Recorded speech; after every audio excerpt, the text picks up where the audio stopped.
Salmos capítulo 19, versículos de 7 a 9 diz assim: A lei do Senhor é perfeita e refrigera a alma. O testemunho do Senhor é fiel e dá sabedoria aos simples. Os preceitos do Senhor são retos e alegram o coração.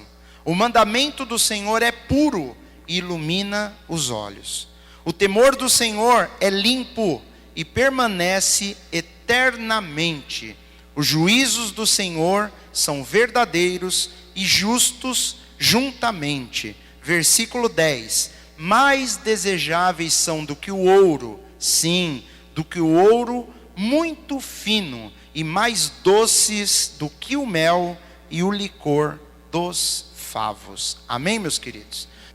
Como eu disse, essa é uma passagem bíblica que tem até um hino antigo que fala sobre esses versículos. E aqui o enfoque é um salmo de Davi. O enfoque do rei Davi nessa passagem bíblica é mostrar para nós, ou exaltar o poder de Deus através da sua palavra, através da sua lei, através daquilo que ele deixou escrito. Então nós temos que entender que Deus, meu irmão, minha irmã, a forma que ele decidiu se relacionar conosco foi através das Escrituras. Tudo que Deus fez, ele chamou homens que o temiam, que tinham comunhão com ele, que tinham intimidade com ele. Ele inspirou no coração desses homens. E ele disse: escreva, coloca essas palavras num livro, escreva isso que eu estou te dizendo, para que as pessoas leiam, para que as pessoas aprendam, para que as pessoas dediquem as suas vidas a aprender essas coisas. É interessante que aqui no versículo 3 desse mesmo salmo, Davi diz assim: não há linguagem, nem fala, onde não se ouça a sua voz. Davi está dizendo isso para Deus, que onde não se ouve a voz de Deus, ali não vai haver linguagem e nem fala. Ele está falando do ser humano aprender a falar, se expressar através de palavras. Ele está falando, onde não se ouve a voz de Deus, ali ninguém vai falar, as pessoas ali seriam mudas. Ele está falando, para que haja a expressão, para que haja palavras, a voz de Deus teve que ser ouvida. Para que o ser humano aprendesse a falar, se expressar, Deus, num primeiro momento, teve que ensinar isso para o homem. É o que Davi reconhece, é a conclusão que ele chega. Vamos ler aqui o Salmo 19, desde o versículo 1, que é um salmo magnífico. A palavra de Deus, ela é incrível, ela é linda. Mas esse salmo tem detalhes, queridos, muito importantes para o que nós vamos falar hoje. Ele começa assim: os céus declaram a glória de Deus. Ele está falando, quando eu olho para os céus, é como se o céu fosse um livro. Se você prestar atenção na imensidão do céu, ali Deus pode falar com você.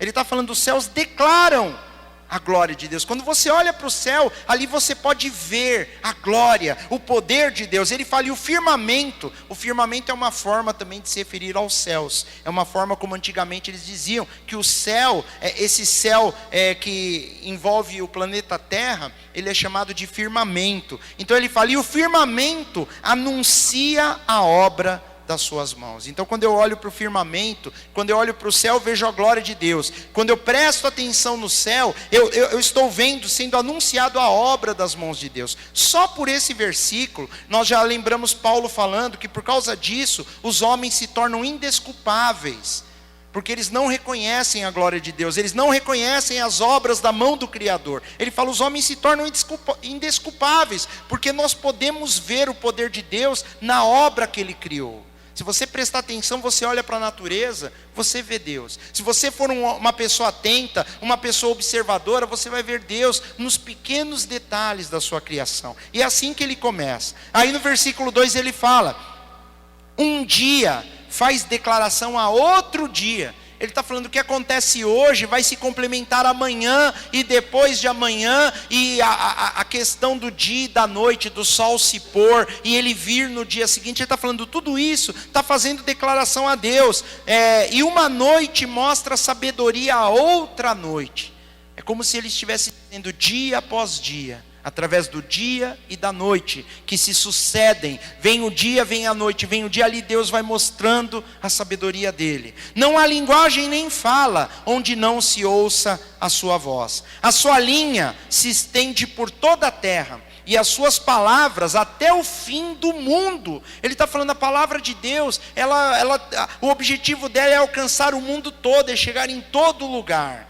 Neles pôs uma tenda para o sol, o qual é como um noivo que sai do seu tálamo e se alegra como um herói a correr o seu caminho, fica feliz. A pessoa, ela começa a contemplar as maravilhas de Deus, ela começa a olhar para a imensidão do mundo. Quando ela contempla através da palavra de Deus, ela fica feliz como um noivo, todo feliz que sai em busca da sua amada, como um herói para vencer uma guerra. Ele fala, a pessoa está pronta para tudo, para correr. A sua saída é desde uma extremidade dos céus e o seu curso até a outra extremidade, e nada se esconde ao seu calor. Ele está falando do poder inclusive do sol, que passa pelo céu. Ele fala da tenda do sol, enfim.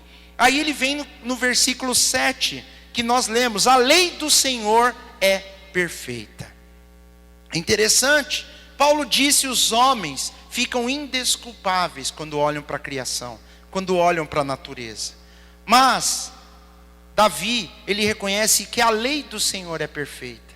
Então, na realidade, nós temos que entender o seguinte: Deus, ele tem uma lei para nós. É uma lei que deve reger a nossa vida. Aqui, ele não está diretamente se referindo à lei de Moisés na época do que ele vivia. Não, ele está falando da lei do Senhor. A lei do Senhor é perfeita. Ele não falou a lei de Israel, a lei de Moisés. Não, a lei do Senhor. Então existe uma lei para reger a nossa vida. No domingo, nós falamos do Salmo número 1. Bem-aventurado aquele que não anda no conselho dos ímpios, aquele que não se detém no caminho dos pecadores, aquele que não se assenta à roda dos escarnecedores, mas antes tem o seu prazer no quê? Na lei do Senhor, e nela medita de dia e de noite. O Salmo número 1 fala isso. Antes a pessoa tem prazer na lei do Senhor. É essa lei que ele está falando. A lei do Senhor é perfeita. É uma lei perfeita, não tem furo, não tem falhas. A lei dos homens tem falhas. Os homens, quando tentam fazer um código civil, um código penal, uma constituição, por que depois saem emendas? Por que sai uma emenda constitucional? Por que sai um artigo judicial para substituir uma lei, um complemento? Ou saem decretos, ou saem alterações, aí revogam-se leis, colocam-se leis novas. Por quê? Porque a lei do homem jamais será perfeita. Ela não é perfeita. Por mais que nós nos juntemos todos aqui, nós queiramos fazer uma lei perfeita, nós jamais vamos conseguir, porque somente a lei do Senhor é perfeita. E nós temos que aprender a termos prazer na lei do Senhor. E é interessante que, se nós olharmos para a vida, tem lei para tudo. Você já percebeu?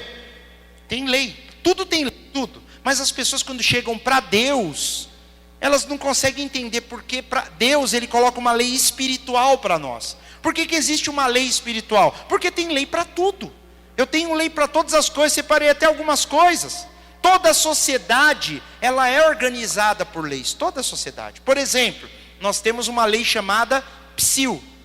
Já ouviram falar? O que é a lei do PSIL? Nunca ouviu? Não?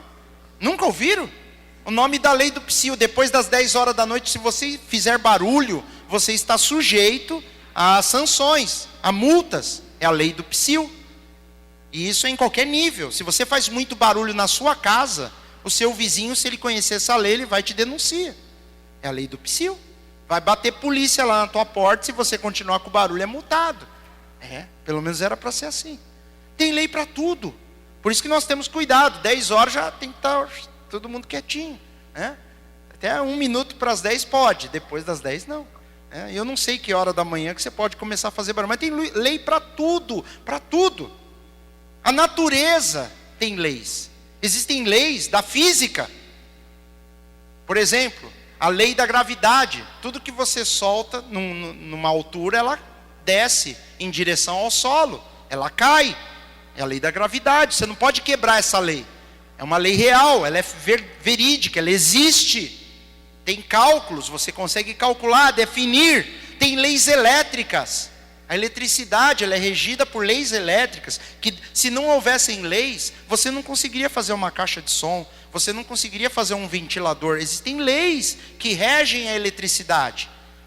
Você conhecendo essa lei, você desenvolve equipamentos. Acende a lâmpada, o microfone, a câmera, o celular. São tudo baseadas, esses dispositivos são baseados nas leis da eletricidade. Tudo que você olhar, a química, existem leis químicas. E que, queridos, todas essas leis, no fundo, elas vêm de quem? De Deus.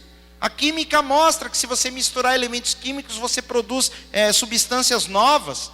É pura química. Você está lá, você faz uma limonada.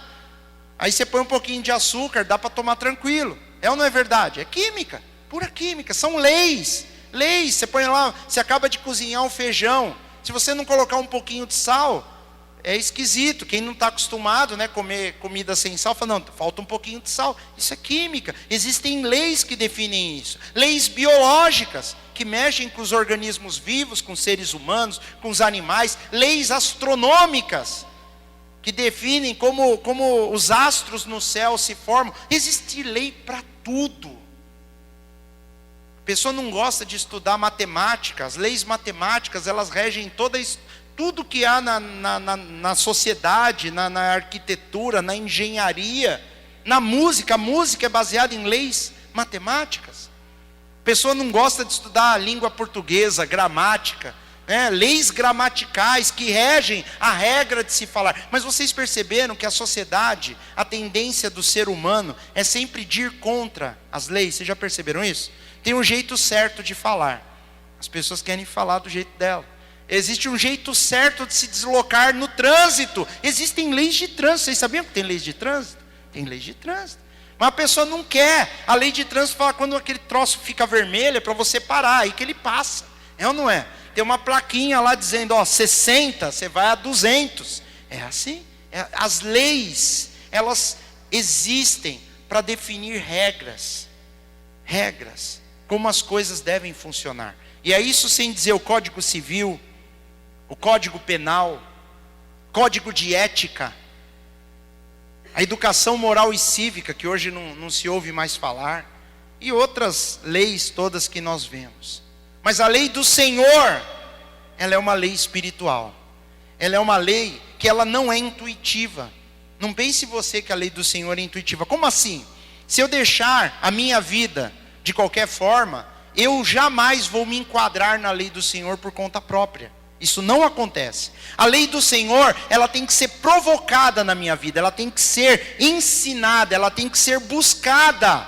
A lei do Senhor, por isso que ele fala, antes, o homem bem-aventurado, ele tem prazer na lei do Senhor. Porque é a lei do Senhor que me abençoa, é a lei do Senhor que me leva para perto de Deus. E aqui eu não estou falando da lei de Moisés, não. Eu estou falando dessa lei espiritual que rege todas as demais leis na face da terra. Tudo que você vai analisar como lei, regra, elas estão debaixo da lei de Deus. Eu não sei se você sabe, mas dentro de um país, as leis menores, quer dizer, todas as leis, elas são regidas por uma única lei. Existe uma lei principal em cada nação. Aqui no caso do Brasil é chamado de Constituição Brasileira. Vocês já ouviram falar disso? O que é a Constituição? É a lei da regra máxima. Todas as leis têm que estar debaixo da Constituição. Eu não posso criar uma lei que ela fere ou venha ferir algum artigo da Constituição. Não pode. A Constituição, ela manda. Então tem gente às vezes que quer fazer uma emenda constitucional. Por quê? Porque tem um artigo lá, tem um inciso que as pessoas querem mudar. Então elas fazem uma emenda constitucional. E não é simples assim. Isso daí vai para votação, vai para discussão, e se passar por todo mundo, e todo mundo aprovar, há uma emenda constitucional. Por que eu estou falando dessas coisas? Porque a lei de Deus, ela está acima de qualquer outra lei. A lei do Senhor, ela é perfeita. Então, na realidade, a Constituição, ela deveria estar sujeita à lei do Senhor. E as demais leis debaixo dessas leis. A lei do Senhor é ela que é perfeita. Ela é a primeira. E quando ele fala aqui no versículo 7, a lei do Senhor é perfeita, ele está dizendo, não tem o que acrescentar, não tem o que tirar, não existe emenda. Vamos fazer uma emenda na lei de Deus, vamos todo mundo votar. Eu não concordo com isso aqui que Deus disse na palavra dele. É interessante que isso parece absurdo, não parece? E é absurdo mesmo. Sabe por quê? Porque as igrejas hoje, elas simplesmente mudam. E não faz nem uma emenda. Você fala, poxa, mas está escrito isso aqui. Não, mas aqui nós fazemos diferente. Como assim aqui?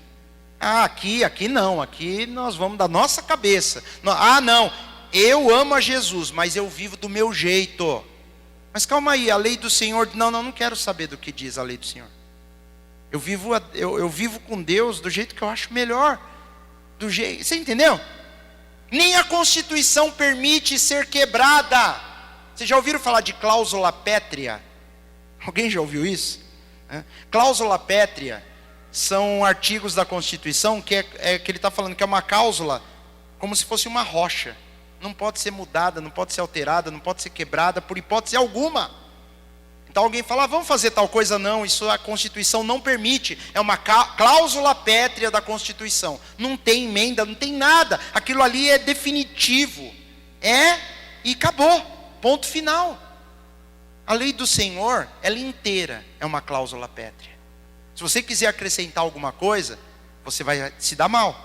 Se você quiser tirar alguma coisa para o seu benefício próprio, você vai se dar mal. Como eu sei disso? Porque lá em Apocalipse diz, lá no finalzinho, antes de Jesus encerrar a sua Bíblia, lá no final ele avisa, olha, cuidado, aquele que acrescentar alguma coisa no que está escrito nesse livro, eu vou pesar sobre a vida dele. E se alguém tirar, vai perder também. Jesus avisa isso.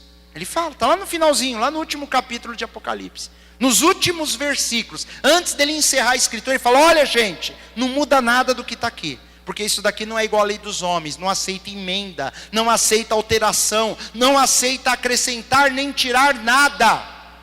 Nada. Porque ela é perfeita. Ela é perfeita. Se você quiser alterar alguma coisa é porque você está dizendo que ela não é perfeita. Se você quer tirar algo daqui, é porque você acha que você sabe mais do que Deus. E Deus não deveria ter falado isso, então você tem que tirar. Ou se você acha que está faltando alguma coisa, você está dizendo que Deus é imperfeito, Ele esqueceu de algo. E aí você quer colocar alguma coisa. Mas a pessoa fala, não, eu não quero mudar nada. Eu só ignoro. Eu não quero fazer nenhuma alteração. Para falar a verdade, eu não estou nem aí para o que está escrito. Para falar a verdade, eu nem sei o que está escrito. É pior ainda. Eu vivo do jeito que eu quero, do jeito que eu acho melhor. Deus me ama, do jeito que eu sou e do jeito que eu vivo. Será que isso é verdade? A Bíblia diz que bem-aventurado o homem que não anda no conselho dos ímpios, inclusive dele próprio. Às vezes ele é ímpio. E ele vive no conselho dele. E ele fala, eu vivo do jeito que eu quero. Ele está andando no conselho dos ímpios, e onde ele é o primeiro.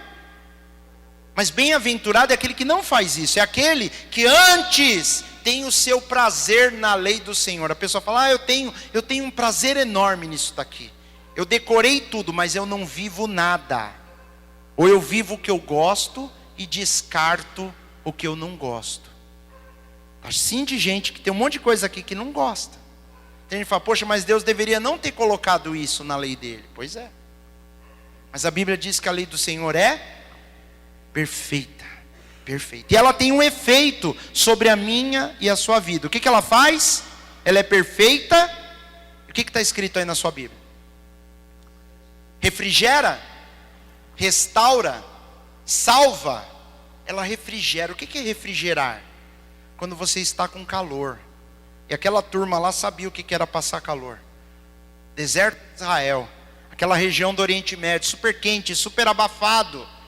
Lógico que ele não está falando de refresca o corpo, refresca a alma. Ele está falando que quando você está passando por aflições profundas na alma, é como se sua alma estivesse passando um calorão, sofrendo um calorão. Ele está falando, a lei do Senhor é tão perfeita que refrigera a alma. Traz refrigério, traz conforto, traz consolo. Ela muda a nossa vida. A palavra de Deus, a alma, ela é refrigerada através da palavra. Através da lei do Senhor que é perfeita. Refrigério está ligado à alegria, ela traz alegria, ela muda o nosso sentimento, ela muda o nosso coração. A lei do Senhor é perfeita e refrigera a alma. A Bíblia diz que a palavra de Deus ela é como uma espada de dois gumes, mais cortante, mais penetrante. Ela é capaz de mudar a situação do ser humano. Ela é capaz de separar juntas e medulas, alma e espírito. Ela é capaz de penetrar no mais íntimo do homem. A Bíblia chama a palavra do Senhor como vara, vara da força de Deus. E eu e você temos que olhar para essa palavra, para essa lei e amarmos essa lei, porque ela é perfeita. A lei do Senhor é perfeita e refrigera a alma, restaura a alma, ela salva a pessoa. Mas aí ele continua falando do testemunho do Senhor. O testemunho do Senhor. O testemunho é aquilo que testemunha para nós que Deus é real, que Deus existe, que Ele é fiel. Paulo, por exemplo, ele fala lá em Atos, ele fala quando ele pregou a Jesus que era o evangelho, era o testemunho de Deus como o evangelho da graça de Deus. O testemunho de Deus é o evangelho, é a revelação de quem é Cristo na nossa vida. Por exemplo, ele diz lá em 1 João, se recebemos o testemunho dos homens, o testemunho de Deus é maior, porque o testemunho de Deus é esse, que de seu Filho testificou. O testemunho do Senhor é a revelação de Jesus. Ele está falando, o testemunho do Senhor aqui no versículo 7 é fiel. Fiel. Quando Deus apresenta para nós o seu Filho, Ele está falando, isso é a prova da fidelidade de Deus conosco. Ele fala que Deus amou o mundo de tal maneira que enviou o seu único Filho para que morresse por nós, e para todo que nele cresce, não viesse a perecer, mas tivesse a vida eterna. E essa é a revelação de Cristo no Evangelho, esse é o testemunho do Senhor. E ele está falando, é isso que é fiel. Deus é fiel na sua revelação. Ele enviou seu Filho para mim e para você, para que nós não sofrêssemos, para que nós não padecêssemos eternamente. Ele está falando, o testemunho do Senhor é fiel. Como Paulo diz, que o testemunho é esse, que Jesus veio ao mundo para salvar os pecadores. Esse é o testemunho do Senhor. Fiel, a Bíblia diz que é aquilo que não falha, aquilo que não volta atrás, aquilo que é confiável. A Bíblia diz que a palavra de Deus, ela não volta vazia. Que quando Deus envia a sua palavra, ela é enviada para que produza o resultado esperado. Deus, ele tem um objetivo ao mandar a palavra dele para mim e para você. Deus, ele tem um objetivo na nossa vida, quando ele institui a lei dele, quando ele dá o testemunho do Filho dele. Deus quer fazer algo nas nossas vidas, e é através da sua lei, é através da sua palavra. Fiel, é confiável, você pode confiar. O testemunho do Senhor é fiel, você pode confiar, você não precisa duvidar. Eu sei que não é fácil, quando passamos por problemas, por dificuldades, continuarmos crendo naquilo que Deus falou na sua palavra. É difícil, mas Ele está dizendo, Ele é fiel. E Ele termina o versículo 7 dizendo que a lei do Senhor também dá sabedoria aos simples. O que são simples? São pessoas sem capacidade natural, pessoas que dentro de um senso comum para as pessoas do mundo, elas são menores, são inferiores. Estão entendendo? Para o mundo, o povo de Deus, os cristãos, eles são tidos como tolos, como ingênuos. É ou não é verdade?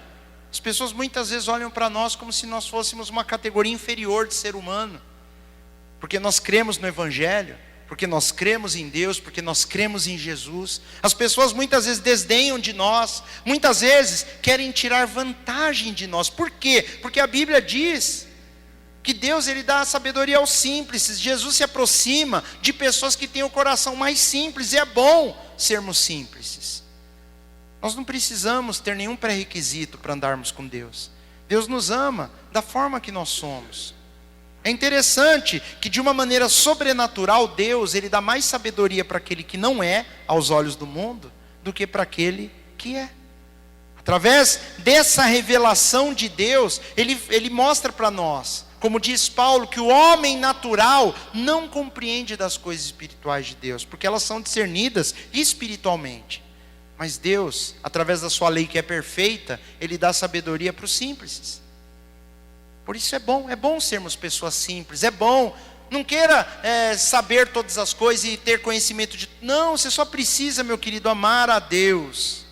Jesus uma vez, ele diz lá no livro de Mateus capítulo 11, ele fala assim: graças te dou, ó Pai, Senhor do céu e da terra, que ocultaste essas coisas aos sábios e entendidos, e as revelastes aos pequeninos. Jesus deu graças por isso, ele orou: ó Pai, eu te dou graças, porque o Senhor não revelou essas coisas para os sábios. Não, o Senhor revelou para os pequeninos. Pequeninos aos olhos do mundo, o que as pessoas desprezam. Se as pessoas nos desprezam, não pense que porque elas nos desprezam, Deus nos despreza. Não, não é verdade. Não é porque o mundo não nos considera, eles nos têm como pessoas às vezes até simplórias ao extremo, ingênuas, bobonas, que Deus pensa assim de nós. Não, Deus não pensa assim. A Bíblia diz que Deus se opõe aos orgulhosos, porém Ele dá graça aos humildes. E humildade não é ser pobre, né? As pessoas confundem isso. Humildade é você ser simples, simples, diante de Deus e diante dos homens. Paulo, ele por exemplo fala a Timóteo que as escrituras têm o poder de fazê-lo sábio para a salvação, pela fé que há em Cristo Jesus. Paulo fala, as escrituras podem te fazer sábio. Então ele está falando, a lei de Deus é tão perfeita, que refrigera a sua alma, ela te alegra, ela enche o teu coração, e ela ainda, por ser fiel, ela dá sabedoria àqueles que são simples. Deus nos enche de sabedoria, através da sua palavra. Versículo 8, os preceitos do Senhor são retos. O que são os preceitos do Senhor? Os preceitos é a lei de Deus aplicada na prática. Uma coisa é eu ter só a lei, outra coisa é ter o preceito. Como eu aplico isso na minha vida? E os preceitos do Senhor é a forma como Deus nos conduz a Cristo. É a forma como Ele vai nos revelar o seu Filho. São as sombras das coisas futuras. Você lendo a Bíblia no Antigo Testamento, você vai ver inúmeras passagens que mostram a vida de Jesus no futuro, revelações de Cristo. Esses são o preceito do Senhor. Os preceitos do Senhor são retos, retos. Os caminhos do Senhor são retos. E a Bíblia diz, e os justos andarão nele. O que é um caminho reto? Um caminho que você tem um objetivo, você está focado. E no meio do caminho você não se desvia nem para a esquerda e nem para a direita. Existe os historiadores contam que na época das Olimpíadas, mas lá na época da igreja de Cristo, lá no começo, no primeiro século, quando eles competiam, as Olimpíadas são antigas, tinham competições de corrida. Eles diziam que quando a corrida era muito importante, tinha homens, por exemplo, você ia correr, e você estava competindo com uma outra pessoa, ou com várias pessoas. Na hora que você estava correndo, tinham pessoas que jogavam bolinhas de ouro, ou joias, no caminho. Jogava, por onde você ia passar correndo. Qual que é o objetivo disso? Pensa um pouquinho. Tirar atenção só? Você abaixa para pegar, tirou o foco. Opa, uma bolinha de ouro. Pronto, o outro te ultrapassa e ganha a corrida. Tirar o foco. Tirar atenção, fazer com que você perca. Ele está falando, os preceitos do Senhor são retos, eles não admitem desvio, eles não admitem que nós olhemos para outras coisas, para que roube o nosso foco, porque esses preceitos, eles apontam para Cristo, eles apontam para uma vida completa e plena em Deus. Nós temos que olhar para a palavra de Deus e entender que Deus, Ele tem um propósito, atrás de todas essas coisas que Ele faz. Tudo que Ele diz e tudo que Ele faz tem um propósito. E você faz parte desse plano de Deus. Deus, Ele se preocupa com cada um de nós individualmente. Ele tem um plano na minha e na sua vida. Muitas vezes, é verdade, nós tomamos decisões fora da vontade do plano de Deus. E aí nós sofremos. Toda vez que eu e você tomamos uma decisão que foi sem a direção do Senhor, nós vamos sofrer, nós vamos chorar, mas Deus é tão bom, os preceitos dele são tão retos, que se você buscar a Deus e houver um verdadeiro arrependimento, o que é o arrependimento? É voltar no caminho que nós deveríamos estar. O arrependimento é trazer a minha vida de volta para o trilho que me leva ao Senhor. Muitas vezes nós saímos desse trilho. Os preceitos do Senhor, eles são retos. Os caminhos do Senhor são retos. Nós cantamos um cântico, né? Que falamos, o caminho de Deus é perfeito, a palavra do Senhor é poder. Nós falamos, que fala sobre os preceitos do Senhor. E olha que interessante, ele continua falando, são retos e alegram o coração. Os preceitos do Senhor alegram o coração. Se nós estamos tristes, se nós estamos às vezes passando por problemas, às vezes, meu irmão, basta uma oração. Às vezes basta alguém interceder por nós, às vezes basta nós conversarmos com o irmão.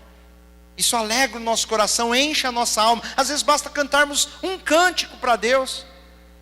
Agora, antes de começar a reunião, nós cantamos 5. Às vezes você chega desanimado, cabisbaixo. 5 não 6, porque eu cantei 1 antes ainda com violão. É ou não é verdade? Cantamos 6 canções. 6 canções que falam do poder de Deus, que falam do amor do Senhor. São coisas que enchem o nosso coração. Aí nós ouvimos uma palavra. Aí quando você lê a sua palavra, quando você lê a sua Bíblia lá na sua casa, Deus fala ao teu coração. Essas coisas, o preceito do Senhor, ele alegra o nosso coração. Ele fala. Alegram o coração. E ele continua. O mandamento do Senhor. O mandamento do Senhor é o quê? Puro. É puro. O mandamento do Senhor é puro. Ele não está mais falando da lei. Ele está falando do mandamento. E o mandamento do Senhor é a base espiritual da lei. Uma vez Jesus perguntou para os seus discípulos, qual é o maior mandamento? Ele perguntou para os homens que ele estava pregando. Qual é o maior mandamento? Amar a Deus sobre todas as coisas. E depois ele falou, e o segundo mandamento é tão importante quanto esse, que é amar o próximo como a si mesmo. Ele fala, desse mandamento depende toda a lei e os profetas. Olha que interessante, ele começou falando que a lei do Senhor é perfeita, mas os mandamentos do Senhor são puros. O mandamento é a base espiritual da lei, a lei depende dos mandamentos do Senhor. Nós temos que olhar para essas coisas. Quando obedecemos esses mandamentos por amor, nós estamos fazendo a vontade de Deus. Esse é o segredo. Obedecer por amor. Não por obrigação. Eu tenho que obedecer, senão as pessoas vão falar mal de mim. Não, errado. Eu tenho que obedecer porque senão vou para o inferno. Não! Nós temos que obedecer porque nós amamos a Deus. E a Bíblia, através dos preceitos do Senhor, ela revela para nós que o Senhor Jesus, Ele nos amou primeiro, quando ainda nós éramos pecadores. É o que diz a Escritura. Ele me amou, Ele te amou, mesmo quando você era falho. Nós continuamos falhos, ou não é? Mas nós éramos muito mais. Hoje nós somos falhos ainda, mas já não somos mais quem éramos. E Ele está falando, o mandamento do Senhor é puro. Como Paulo diz lá em Romanos, ele fala, e assim a lei é santa, o mandamento santo, justo e bom. E aqui o salmista diz, é puro. O mandamento do Senhor é puro. E o que é algo puro? Puro. O que você entende por puro? Não tem mistura. Não tem mistura. Não mistura com nada. O mandamento do Senhor não tem nada misturado. É puro, é santo. Vem dele diretamente. Não adianta o homem querer mexer com esse mandamento. Não há contaminação. Pureza significa que nada muda, não pode ser transformado, não pode ser mudado. Ele é puro. E ele termina o versículo dizendo que ilumina os olhos. O que nós poderíamos entender por iluminar os olhos? Os olhos, a Bíblia diz que são a lâmpada do corpo. Que se os seus olhos forem bons, todo o seu corpo será luz. Mas se os meus olhos forem maus, os seus olhos forem maus, todo o nosso corpo será trevas. E quão grandes trevas serão. É o que Jesus diz. Os olhos são a lâmpada da alma. Através dos olhos, a forma como eu olho as coisas, é como eu vou ser por dentro. E ele está falando que o mandamento do Senhor, além de ser puro, ele ilumina os olhos. Ele faz os seus olhos serem bons. Ele faz com que eu e você comecemos a olhar para a vida, para as pessoas, de uma forma que Deus olha. E isso traz bênção para o nosso interior. nosso interior. Nós vamos ser aquilo que nós, na realidade eu vou transparecer para as pessoas aquilo que eu sou dentro de mim. E o que eu sou dentro de mim tem a ver com os meus olhos. E Deus, Ele muda a minha e a sua vida, meus queridos, através da luz que brilha através do mandamento do Senhor. A Bíblia diz que Jesus, Ele nos chamou das trevas para a sua maravilhosa luz. Então por isso que eu tenho que olhar para essas coisas, tenho que olhar para a lei do Senhor, eu tenho que olhar para os preceitos do Senhor, e lembrar os preceitos do Senhor são puros, ilumina os meus olhos. Como Paulo diz lá aos Coríntios, ele fala, porque Deus que disse que das trevas resplandecesse a luz. Paulo está falando lá na criação de Gênesis, quando Deus criou todas as coisas, a Bíblia diz que havia trevas, e Deus disse, haja luz. Ele está querendo fazer isso na minha e na sua vida. Ele falou, é Ele que resplandeceu em nossos corações, para conhecimento e iluminação da glória de Deus, na face de Jesus Cristo. Paulo faz um paralelo, lá na criação, o mundo, o universo estava em trevas, escuro, e Deus falou, haja luz, e houve luz, e Deus está querendo fazer isso na nossa vida. Ele já tem feito isso na nossa vida. Onde havia trevas, Deus, Ele quer iluminar, Ele quer que a luz seja criada. E é interessante, para iluminar os olhos, é o preceito do Senhor, que é puro, como diz aqui no versículo 8. E aí, finalmente, no versículo 9, que seria a última das três características aqui que Davi coloca, na lei do Senhor, os preceitos e o temor do Senhor. Ele fala que o temor do Senhor é limpo. E o que significa o temor do Senhor? Temer a Deus, como eu já falei algumas vezes, não é termos medo de Deus. O temor de Deus é o respeito, que faz com que a consciência de que Deus esteja presente, vendo ou não, o nosso caráter não muda. Quem teme a Deus, não teme os homens. O sentido do temor, por exemplo, vamos falar de religião. Pessoas religiosas, elas temem o que as pessoas vão dizer. O religioso, é ruim ser religioso, viu, meu querido? Não é bom, não. Ser religioso, a pessoa religiosa, ela está preocupada com o que os outros vão dizer. Então ela vai viver uma religião exterior. Ela vai se preocupar com coisas que deixam ela bem com todo mundo. As pessoas olham e falam, nossa, como ela é religiosa. Estão me entendendo? Isso é um temor superficial. Temer a Deus não importa se estão vendo ou se não estão vendo. Não importa se tem alguém me vigiando ou se não tem alguém me vigiando. Eu vou ser o que Deus quer que eu seja. Eu vou fazer o que Deus quer que eu faça. Independente de qualquer coisa, eu vou ser fiel à lei do Senhor. Eu vou ser fiel, eu vou seguir os preceitos, o caminho do Senhor. Independente de qualquer coisa. Voltando no que nós falamos nos versículos anteriores. Por amor. Isso é temor. Eu amo a Deus. Eu não quero estragar tudo. Eu não quero perder essa comunhão com meu Pai. Por isso, esse é o temor do Senhor. O temor. A Bíblia, por exemplo, ela mostra para nós, falando que Jacó foi influenciado pelo temor de Isaac. Uma das influências na vida de Jacó, da fé dele, veio por causa do temor de Isaac. Isaac, o pai dele.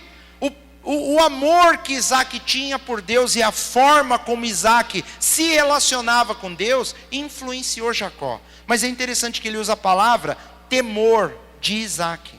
Isaac temia a Deus, ele era amigo de Deus, ele amava a Deus. E é isso que eu e você temos que entender, que essas coisas, elas são boas. O temor do Senhor é limpo, é limpo. Significa que quando eu respeito, eu me preocupo com o meu relacionamento com o Senhor, eu vou viver uma vida limpa. Jesus fala uma vez para os seus discípulos, no dia que ele lava o pé deles, e Pedro quer ser lavado todo, ele fala, vós já estáis limpos pela palavra que eu tenho ensinado. Jesus, ele diz, o que eu tenho ensinado para vocês, voltando, é redundante, voltando à lei do Senhor, os mandamentos que Jesus ensinava para aqueles discípulos, a forma de vida, ele fala, isso tem limpado vocês. E o temor do Senhor quer dizer, se você quiser viver dessa forma, essas coisas vão limpar a tua vida, vão te abençoar em todas as áreas, você vai ser uma pessoa que vai viver as coisas de Deus, de maneira pura, de maneira santa, de maneira limpa. E ele continua: o temor do Senhor é limpo e permanece eternamente. Na realidade, todas as coisas que nós vemos na Bíblia, tudo o caráter de Deus, as promessas do Senhor, elas são todas eternas. Nós temos que entender que existe uma eternidade, existe uma vida eterna, que ela é dada gratuitamente para mim e para você, uma vida eterna em Cristo. Mas nós temos que entender que o temor do Senhor é limpo e permanece eternamente. Por isso que nós temos que viver por essas coisas, porque essas coisas são eternas. E muitas vezes nós temos vivido por coisas que são temporais. Eu e você muitas vezes temos nos preocupado com coisas imediatas, coisas que não vão durar para sempre. Nós damos mais atenção a essas coisas. Na realidade, Davi, ele está olhando para a lei do Senhor. Ele está falando: é para isso que nós temos que olhar, é com essas coisas que nós temos que estar preocupados, coisas que são eternas, coisas que vão nos influenciar por toda a nossa vida. Às vezes nós pensamos que toda a nossa vida é esses 80, 90, sei lá, 100 anos que nós vamos viver. Alguns não, e alguns sim. Mas essa não é nem a verdadeira vida. A verdadeira vida ainda ela vai começar. E a verdadeira vida é eterna. E é isso que muitas vezes nós esquecemos. Ele continua: os juízos do Senhor são verdadeiros. Agora ele fala de juízos, as decisões que Deus toma, a forma como Ele reage conosco, a vontade de Deus, o julgamento dEle. Eles são justos, os juízos são verdadeiros. E muitas vezes nós duvidamos, muitas vezes as pessoas duvidam do poder, da capacidade do Senhor na nossa vida. Quando nós olhamos para essas coisas, nós temos que pensar: Senhor, eu quero isso para mim, eu quero viver isso, eu quero viver essa comunhão, essa intimidade, esse amor com o Senhor. Voltando lá no Salmo número 1, que ele fala: bem-aventurados os homens que meditam na lei do Senhor dia e noite. Ele fala: prosperará, o seu caminho será abençoado. E eu sei, queridos, que antes de uma vida eterna, a palavra de Deus tem bênçãos, promessas para mim e para a sua vida aqui nessa terra. Você não tem nada a perder em temer a esse Deus, em buscar esse Deus com todo o seu coração. Ele fala: seus juízos são verdadeiros. Ainda que as pessoas não creiam, seus juízos são verdadeiros. Ainda que as pessoas duvidem, os juízos de Deus, eles são verdadeiros. Ainda que muitas vezes eu e você, em momentos de crise, em momentos de dúvida, em momentos tenebrosos na nossa vida que nós atravessamos, nesses momentos, ainda que você venha duvidar, até da sua fé, até que de Deus, lembre-se que os seus juízos são verdadeiros. Não é porque nós agora não estamos muito bem que Deus ele mudou, não, quem mudou fomos nós. Deus continua sendo Deus. Não é porque as circunstâncias estão difíceis que Deus deixou de agir, não. Deus ele continua sendo poderoso e os seus juízos são verdadeiros. Aconteça o que acontecer, meu irmão, nunca tire do seu coração que os juízos do Senhor são verdadeiros. E ele complementa o versículo 9: e justos juntamente. Presta atenção nessa palavra juntamente. Quando eu pego todos os juízos, todos, juntamente, eles são justos. Eu não posso deixar nada de fora, eu não posso acrescentar nada. Existe um juízo de Deus. Verdadeiro e justos são os teus juízos. Essa palavra, lá no livro de Apocalipse, se você tem uma Bíblia de pesquisa, se você escrever verdadeiros e justos são os teus juízos, você vai achar essa expressão 3 vezes. 3 vezes. Uma delas é dita pelos homens que foram salvos durante a tribulação. Eles estão louvando a Deus diante do trono, eles falam: verdadeiros e justos são os seus juízos. Depois, um anjo que está lá gerenciando as pragas que virão sobre a terra durante a tribulação, um anjo fala para Deus: verdadeiros e justos são os teus juízos. E depois, finalmente, a Bíblia diz que uma multidão incontável de homens de todas as nações, de toda tribo, de toda língua, que onde vai estar eu e você lá no meio deles, eles estão falando para Deus: verdadeiros e justos são os teus juízos. Um dia, meu irmão, você vai ver se cumprir tudo o que Deus prometeu nessa palavra. E você vai lembrar que verdadeiros e justos são os juízos do Senhor. E aí, depois que ele fala tudo isso, no versículo 10 ele termina dizendo: e tudo isso é mais desejável do que o ouro. Sabe o que é mais desejável do que o ouro? Tem gente ainda tão distante dessa realidade que fala: não tem nada que eu deseje mais do que muito ouro. Mas ele está falando, Davi, um homem que tinha todo o ouro daquela época, ele fala: essas coisas são mais desejáveis para mim do que o ouro. Sim, do que o ouro muito fino, ou do que muito ouro fino. Muito, ouro fino significa o ouro mais caro que tem. Ele está falando, ele chegou à conclusão que essas coisas eram mais importantes do que você ter todas essas coisas. Mais doce do que o mel. Você conhece alguma coisa mais doce que mel? Mel é tão doce que é enjoativo. A própria Bíblia diz isso: você comer muito mel, você enjoa. Ele está falando, então, essas coisas que eu falei, elas são mais doces do que o mel. E o licor que é tirado dos favos de mel. Ele está falando, essas coisas todas, para quem aprende, para quem abre os olhos, elas são mais valiosas do que o ouro mais caro, na maior quantidade que você imaginar, e muito mais doce do que o mel. É assim que ele vê. É assim que ele sente essas coisas. E aqui, obviamente, é a revelação de Jesus. Se você voltar no versículo 7, vamos pegar as características. Jesus era perfeito? Sim. Ele fala que a lei do Senhor é perfeita. Jesus era fiel? Era fiel. O testemunho do Senhor é fiel. Jesus deu sabedoria aos homens, aos simples? Sim. Ela dá sabedoria aos simples. Jesus era reto? Era reto. Os preceitos do Senhor são retos e alegram o coração. Jesus era puro? Puro. O mandamento do Senhor é puro, ilumina os olhos. Jesus era limpo? Os fariseus achavam que não. Eles falavam que ele comia sem lavar as mãos. Então estavam dizendo que ele não era limpo. Você está vendo a religião? A religião está preocupada com lavar a mão. E Jesus, ele era limpo. Ele falou, essas coisas vocês estão equivocados. A limpeza da alma permanece eternamente. Jesus era verdadeiro? Ele está falando que os juízos do Senhor são verdadeiros e justos juntamente. Agora eu te pergunto, Jesus, para você, ele é mais desejável do que a maior quantidade de ouro que alguém possa te dar? Será? Se alguém falar para você que vai te dar hoje 10 toneladas de ouro para você parar com esse negócio de Jesus na sua vida, você não tem nem ideia de quanto é 10 toneladas de ouro. Nem eu. 1 tonelada são 1000 quilos. O quilo do ouro, eu já não sei, é uma fábula, é muito dinheiro.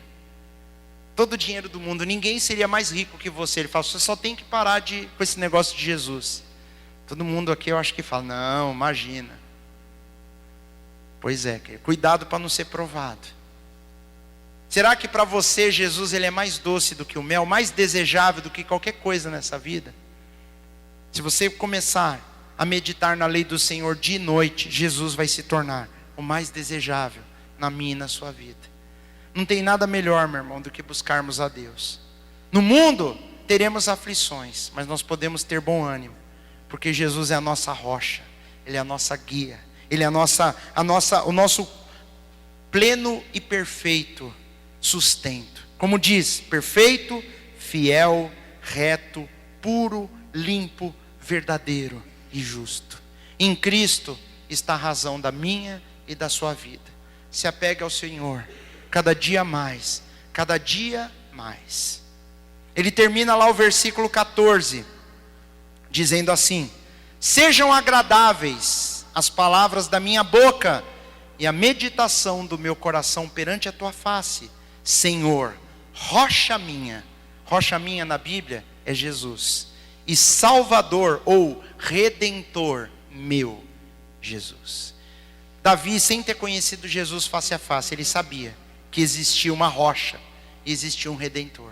inspirado pelo Espírito Santo, ele falou que as minhas palavras que eu falar sejam agradáveis, que a meditação do meu coração, aquele que medita na lei do Senhor dia e noite, será bem-aventurado. Meu irmão, faça de tudo nessa vida, mas busque em primeiro lugar a lei do Senhor, uma comunhão com Jesus, e você vai ser abençoado e será bem-aventurado por onde quer que você andar.